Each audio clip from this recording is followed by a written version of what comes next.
Welcome to Our Girl Relationships. On this channel, we talk about problems people face in their day-to-day life. Let's start with the video.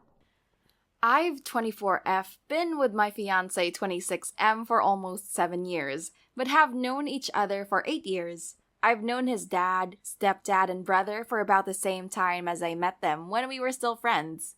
I didn't meet his grandparents until we'd been together for 2 years. We got engaged a year ago and plan to marry at the end of this year. At first, I loved his father and stepfather. They were party people and we were young, so we always went out to clubs with them, etc. As we got older, I started seeing them differently.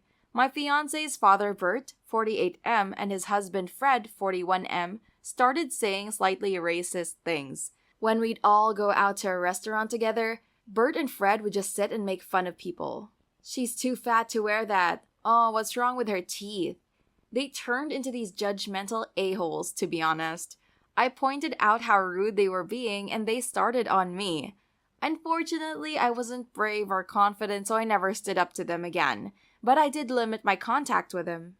Then, one day 3 years ago, my fiancé was having a disagreement with his dad, and I jumped in to help mediate. Which wasn't smart, but I was 20 and had good intentions. Immediately, Bert attacked me, called me ugly, a fat pig, even threw in some racial stuff, etc. It turned into a big family thing, with everyone basically shizzing on us. Since that incident, I've been no contact with him. My fiancé was as well for a while, but has recently started talking to them again, which I'm not happy about, but also this isn't my family. Well, the guest list has come up during wedding planning, and I almost immediately threw out that I don't want his dads at the wedding. My fiancé was very understanding about it and agrees because I've never received an apology for the nasty things he said. My fiancé broke the news to them and they lost it. They think I'm an entitled B trying to break their family up. They said it happened a year ago and I need to move on. His grandparents have joined the fight and have been calling me some very disrespectful and disgusting slurs. My mom thinks I should be the bigger person and invite them to keep the peace, but I don't want these people near me. I can't imagine how they'll behave at a wedding, especially mine. This whole situation has drained me, and I don't even want a wedding anymore. Am I the a-hole? Edited to add, after reading all of your comments, I decided to sit down with my boyfriend for dinner and bring up the topic again. I asked him if he told his family that I didn't want them there, that we didn't, or that he didn't. He said he told him it was my decision because of the things that happened. I asked him why he felt it was okay to continue a relationship with me after what they did and said. He told me that they're his family at the end of the day and he feels like he needs to have a relationship with them.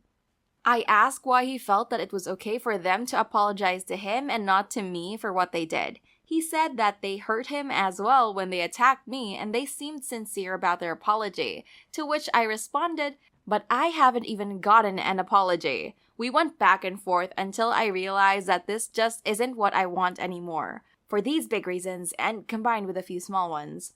It seems like a good bit of you were right that this wouldn't work out and we weren't on the same page. There is no more need for wedding invitations as there won't be one. Thank you all for your help. Not the a-hole at all, but these people will be your family and it seems your partner wants them involved in his life. Your partner sounds somewhat supportive, but these people are going to be your family. I actually refused a proposal from my eldest father's largely because his family were terrible to me. There were other reasons as well, but the thought of dealing with his family, having children with those people as grandparents, I just couldn't do it to myself or any future children I had. My ex was all about keeping the peace. Agreed with me in private, yet when it counted, he straddled the fence and never properly stood up to me against his family. I honestly think you need to realistically consider the long-term ramifications of this family. Only you know how supportive your partner is and whether he'll take a stand. The way his father's treated you is disgusting, and I wouldn't want people like that at my wedding either. If my family had treated a potential fiancé of mine like that, I wouldn't want them at my wedding either. Nope, not the a-hole. You're not obligated to invite anyone to the wedding, especially people who spew racist comments at you. It's your day, spend it with the people you love and who love you. If you really want to see if they've changed, go out with them in public after your wedding. A wedding is not a place to reconcile, so do not invite them and expect for it to be a peace offering. But you're under zero obligation to let these people back into your life if you don't want to. Make sure you talk about this with your fiancé beforehand. He seems like he's on your side and understands, but you don't want to find out later he disagrees with you and have it cause issues in your relationship. Not the a-hole. Your fiancé is supportive of it, and if his family is using racial slurs and is that trash, who knows what they're going to do at the wedding. This is what your future looks like, and if you have or want children, what their future will look like with that family. They're verbally abusive. Cutting people off will always hurt and tear people apart. But if your fiancé is supportive and y'all have talked about it, I'm unsure why you're even asking. Next story. I, 30M, have a younger brother, 26M. Ever since I turned 18, I was living on my own. I have a nicely paying part-time job while attending a college funded by scholarships. My mother and father have money and have always spoiled my younger brother. When I was going to apply for college, I talked to them about the college payment. They refused and said that they are tight on money. They weren't. Fast forward, I'm 29 and finally have my own apartment. It is my own and not rented. I saved enough, plus some money I took from friends. My salary is big enough to pay the mortgage and buy something nice and fancy sometimes. I have a 2-bedroom apartment, one bigger and one smaller, both connected to a living room and an open kitchen. About 6 months ago, my brother lost his job, thus losing the ability to pay his rent. He called me asking to stay until he can find a job. I agreed. We weren't that close, but I knew the situation was tight. So I let him live with me. Not a week after moving in, he started acting bossy. He didn't clean his own room, didn't do his dishes, ate all my food, and played on the PS all day. He brought his own. I don't have a PS. I called him out of this, and he said that he was tired and wanted a break. I sucked it up. 2 months later, he started dating some girl from Tinder, and she moved in with him. They both started complaining about the room being small, and they wanted me to switch rooms with them, to which I immediately refused, and they got mad. The next day, I was just coming home from work, and they were in the middle of moving my stuff out of my room and putting theirs in. I lost it and started yelling to put my things back. He laughed and just continued. I told them I am leaving for the grocery store, and when I'm back, I want my things back in my room. I especially slowed down more and came home again in an hour. All of my things were out, and he had changed the lock on my door. They were locked in, and when I yelled, they laughed and said, "What are you gonna do about it?" I told them to get out of my apartment and never come back, and if they didn't leave right then and there, I would call the police. They laughed again. So I did. I called the police. 10 minutes later, 2 police officers arrive. I show them I own the place and my brother and his girlfriend are not on the lease. They started banging on the door and eventually my brother got out. I told them to pack and leave right now. He started begging, but I refused. About an hour later, he packed everything and was out. A few hours later, I got a call from my parents telling me I was an a-hole. We went back and forth with insults, and eventually they spit it out that they didn't want him in because if they paid for him, they can't save enough for their yearly cruise. I got mad and hung up on the spot. I have about 90% of my family members calling me an a-hole for kicking him out. The other 10% are on my side. Am I the a-hole? Dude, what the F? You let him move in and don't charge him rent. He messes the place up, bosses you around, and has a girl move in with him, and they steal your bedroom, and your parents call you an a-hole because you're kicking him out when the only reason they won't take him in is because they want to go on their yearly cruise? Not the a-hole. Your brother is a piece of work and clearly cut from the same cloth as your parents. Oh my god. Not the a-hole. What the F? They moved all the stuff out of your room and changed the lock to your door in your house? Get a restraining order and block them on all social media too. Boo-hoo, poor mommy and daddy can't afford to take him in because they're saving for some shizzy cruise. Too bad. Cruise is cancelled and they have to accommodate their star child. Not the a-hole. Wow, that's some heavy entitlement. You went out of your way to help him out and he abused that. You were well within your rights to kick him out, and he beyond deserved it. With any luck, he'll learn that no one owes him and there are consequences to his actions. But I don't believe in luck. He's probably going to be a spoiled brat for life. Congrats on no longer having to put up with him. Here's the next story. 2 weeks ago, a girl briefly dated last summer who had ghosted me after agreeing to meet for my birthday randomly WhatsApped me. We called, and since we know each other, we agreed to meet at the metro station 2 minutes from my place and head back there to share some wine. I remember clearly saying to her, "Okay, see you at 7 p.m. tomorrow night at X place," as I had an essay I was working on. I also knew to be clear with meeting times and places. She replied, "Okay." My plan was to wrap up studying at 6:30 p.m., spruce myself up, and be out of the house by 6:45 p.m. to get on the metro station car park. She drives well ahead of time. On the phone, she mentioned how she got off work at 5:30 and would come up after. I set things up ready. Considering her work is a good 25-minute drive from where we were going to meet, I figured all was good. Early in the evening, I sit down to write, turn off my phone, and put it in a timed lockbox in another room to concentrate. I'd set the timer slightly longer than I'd wanted by accident, but it was due to disengage at 6:35 to 40 p.m. anyway.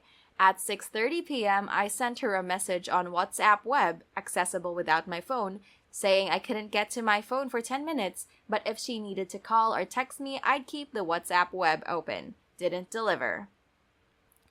Because I couldn't get to my phone right away and thinking I still had nearly 10 to 25 minutes, I got ready and at 6:38 p.m. finally got to my iPhone to text her that I was leaving soon.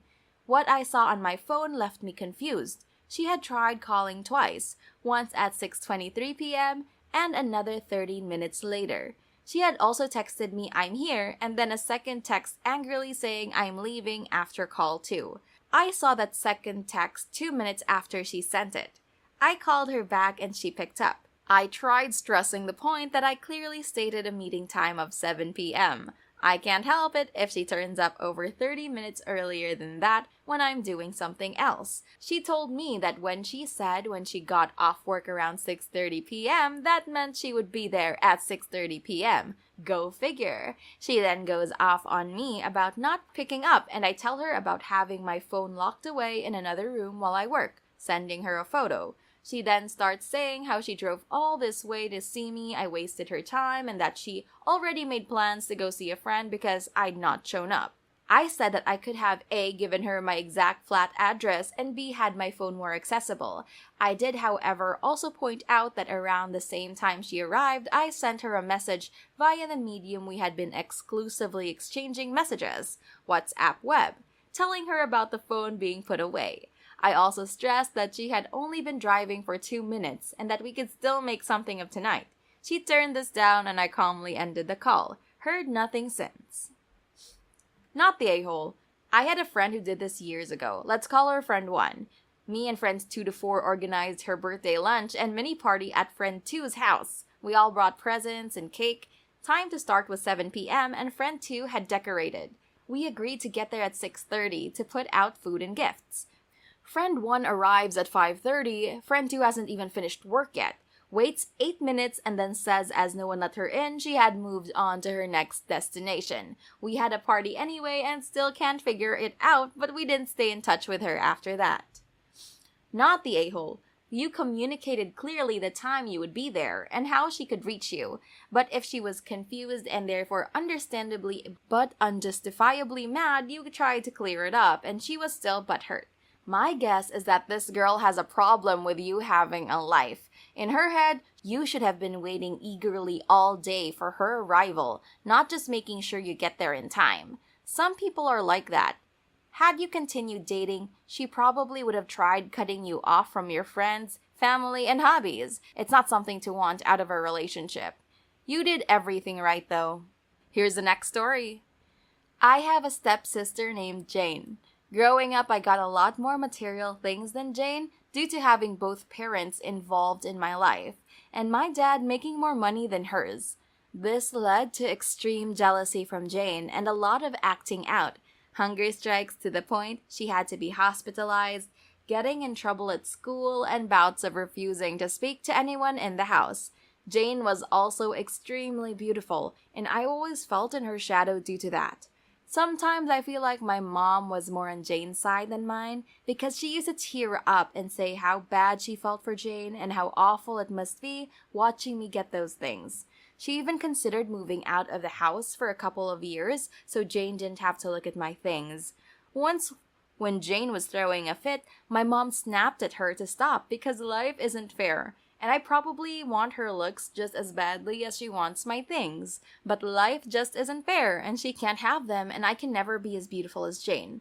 My mom tried to brush it off after the fact and said no one will ever be as pretty as Jane, so it isn't a big deal. That is something that has always stayed with me. Jane ran away and we didn't see her for years, but she's back in our lives now, and it kind of still bothers me. Jane got married a few years ago, and it was a huge, lavish affair. And my mom spent a week in Greece for it, so she has already had the whole mother of the bride experience. I plan on going wedding dress shopping soon and decided I don't want my mom because she made that comment which really messed up my self-esteem when I was a teenager. I just feel like my own mom is the one person who shouldn't say that. I told her that I'm planning on going dress shopping with my bridesmaids, and I told her why, but she cried and said I was being unfair, and she just said that to calm Jane down. She begged me to reconsider. My stepdad sent me a guilt-tripping text, and apparently Jane is furious and talking shiz. Not the a-hole. Your wedding, your dress, your sanity, your confidence. I get where you're coming from. You want to feel extremely beautiful on your wedding day, and the last thing you really want is someone who, whether they meant it or not, compared you to another child in the family. It's rude, it's hurtful, and it's something a mother should never do, even if it is to calm someone else down. Additionally, if you cave into the guilt, the fact that you've already said no thanks will be held over your head, no matter what you do. So stick to your guns. This will only give them one thing to talk about instead of, remember the time you tried to tell your mom she couldn't be part of your wedding dress shopping and then you realized we were all right and you were being ridiculous? It will be framed with that attitude in mind. Not the a-hole. It sounds like there's a lot of anger and hurt on your part towards your mom. Honestly, it sounds like she tried hard with both you and her stepdaughter. I get that what she said was hurtful, but you need to decide if it's more important to be right and punish your mom, letting the tumultuous years you all endured in your blended family continue to create hurt and bitterness, or use this as an opportunity to start fresh with your mom. Heart goes out to all of you.